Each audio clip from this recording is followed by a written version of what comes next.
Welcome to the Tech Egg. Don't get scrambled. Enjoy the video.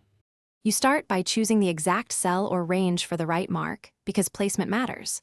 Once selected, change the cell font to Wingdings 2. This makes the check character render properly. Now insert the character. Use insert symbol and pick the check, or type Alt plus 0252 on the numeric keypad. Make sure numlock is on, otherwise the Alt code won't work. These first actions get the mark visible and ready for conditional or formula-driven control. Once the symbol displays manually, automate it so you don't type checks by hand. You can use a formula such as equals if, A2 equals true, char, 252, to put a right mark when a condition is met. Make sure the result cell's font remains Wingdings 2, because char, 252, only looks like a check in that font.